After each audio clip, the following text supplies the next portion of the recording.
थी आपको निवेदन करूं। कहते हैं एक बार बहुत सारे लोग एक नाव से यात्रा कर रहे थे। नाव तो क्या कहें महाराज, जहाज ही कहें उसको। विशाल नौका, उसमें बहुत लोगों के रहने की व्यवस्था, जैसे आजकल बड़ी बड़ी शिप होती है वैसे। अब वो विशाल नौका बीच समुद्र में पहुंची। सब बड़े आनंद से अब तक थे। कोई जल का आनंद ले रहा था, कोई समुद्र का आनंद ले रहा था, कोई समुद्र में जो उछल रही मछलियां हैं, विशाल जीव जंतु हैं, उनको देखकर प्रफुल्लित हो रहा था। लेकिन तभी तेज हवाएं चलने लगी, बादल छा गए आकाश में। ओ महाराज, बिजली कड़कने लगी, मौसम बिगड़ने लगा, समुद्र में विशाल विशाल तरंगे उठने लगी, लहरें उठने लगी, सब घबरा गए। अब तक जो नौका पर, उस नाव पर सब आनंद से नाच गा रहे थे, सो सबका नाचना गाना छूट गया।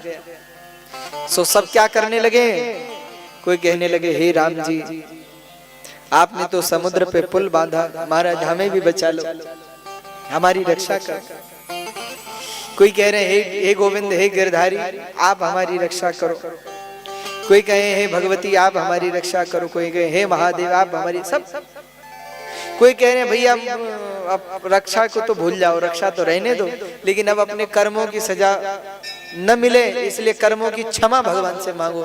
तो कोई कह रहा है हे प्रभु, मैंने ये भी पाप किया, ये भी पाप किया, इसके लिए मुझे क्षमा करिए, मुझे बहुत बड़ी भूल हो गई जीवन के अंतिम काल में, अब मरने का ही समय है, मरने वाले हैं महाराज, बस आप ही हमारा आश्रय। कोई रो रहे हैं, कोई अपने घर वालों को याद करने, अरे हमारे बच्चे घर में है, हमें कुछ हो जाएगा तो उनको कौन संभालेगा। कोई सोच रहा है हमारे वृद्ध माता पिता है, हमें कुछ हो जाएगा तो उनकी सेवा कौन करेगा। बस भैया सब इसी उलझन में फंसे, रो रहे, गा रहे, सब दुखी हैं, सब परेशान है, कोई दौड़ रहे, कोई भाग रहे, और कुछ क्रियाशील भी तो होते, कर्मयोगी भी थे उस नौका में। वो लगे हैं कि ऐसा क्या करें कि इस नाव से सुरक्षित बच के भाग सकें। किसी ने कहा एक काम करो, छोटे छोटे जो नौका है उनकी व्यवस्था करो, अगर ये डूब भी गई तो हम उसमें कूद जाएंगे, ऐसा करेंगे वैसा करेंगे। कोई कह रहे हैं कि और नौकाओं से संपर्क साधो कि ऐसा हो गया, हमारी रक्षा करो। सब लगे।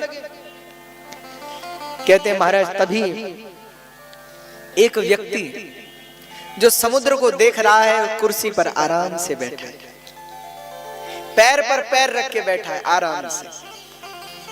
उसके न तो दौड़ रहा है, ना वो रो रहा है, ना वो भाग रहा है, कुछ नहीं, बैठा है और मस्त बैठे बैठे हे शिव हे शिव हे शिव ऐसा मुस्कुरा रहा है, प्रसन्न है, उस पर कोई फर्क नहीं पड़ रहा। और नौका में तो हलचल मची है, लोग भाग रहे हैं इधर उधर।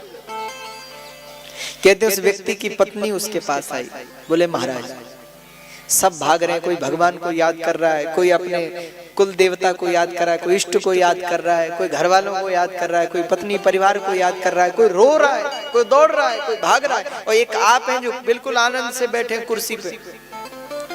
तो आपका दिमाग तो ठीक है, हम मरने वाले हैं, थोड़ी देर में सब मर जाएंगे, आप इतने आराम से क्यों बैठे। कहते उस व्यक्ति ने अपने पत्नी की ये बात सुनी, और वहीं पर फल रखे थे, तो फल के साथ में एक चाकू भी रखा हुआ था फल काटने के लिए। तो उसने वो मुस्कुराया, उठा, उसने वो चाकू निकाला और अपनी पत्नी के गले पे रख दिया। तो जैसे गले पे रखा तो पत्नी तो हंसने लगी और हंसते हुए बोली महाराज यहाँ साक्षात मौत सबके सिर पे मंडरा रही है और आपको मजाक सूझ रहा है। अरे महाराज आप कुछ करते क्यों नहीं, आप मेरे साथ यह मजाक कर रहे हैं, परिहास में लगे। ये छोड़िए और कुछ करिए, बचने के लिए कुछ रास्ता ढूंढिए। उस व्यक्ति ने अपनी पत्नी से पूछा, बोले ढूंढेंगे पर पहले तुम हमें एक बात का उत्तर दो, एक प्रश्न का उत्तर दो। क्या? पति ने कहा कि देवी ये चाकू हमने तुम्हारे गले पर रखा है, पर तुम्हें भय क्यों नहीं लग रहा, डर क्यों नहीं लग रहा? अरे तुम्हें पता नहीं ये चाकू कितना तेज है, अगर थोड़ा जोर से लग जाए तो बस यही राम नाम सत्य हो जाएगा, तो तुम्हें भय नहीं लग रहा? पत्नी ने कहा महाराज क्यों भय लगेगा? बोले क्यों? अरे बोले चाकू से मर जाएंगे वो तो हमें पता है, पर चाकू आपके हाथ में, और जब तक ये चाकू आपके हाथ में तब तक ये हमारा कुछ नहीं बिगाड़ सकता। कहते हैं वो व्यक्ति मुस्कुराते हुए पत्नी से बोला, बोले हम भी तो यही कह रहे हैं, हम सब भले ही इस तूफान के हाथ में हैं, पर ये तूफान भी तो हमारे महादेव के हाथ में। हाँ? और जब तक वो नहीं चाहेंगे तब तक मृत्यु भी हमारा स्पर्श नहीं कर सकती। जब महादेव ही आज्ञा ले ले कि भाई जाओ हमारे भक्तों को ले आओ, तब तो क्या कहना है। लेकिन जब तक उसकी इच्छा न होगी तब तक ये तूफान हमारा कुछ नहीं बिगाड़ सकता, ये भरोसा है। ऐसा कह के वो व्यक्ति बैठ गया, मुस्कुराने लगा और थोड़ी देर में ही तूफान शांत हो गया, नाव स्थिर हो गई, समुद्र में लहरें कम हो गई और धीरे धीरे सब समुद्र के पार हो गए। कहने का आशय केवल इतना सा है, भैया हम भले ही संकटों में हैं पर संकट भी तो भगवान के हाथ में है। यदि उन्होंने हमारा हाथ कस करके पकड़ रखा है तो माया श्रयम, ये माया हमारा क्या बिगाड़ लेगी, ये संसार हमारा क्या बिगाड़ लेगा। हाँ? जिसका हाथ भगवान ने पकड़ लिया है भैया, संसार उसका कुछ बिगाड़ नहीं सकता।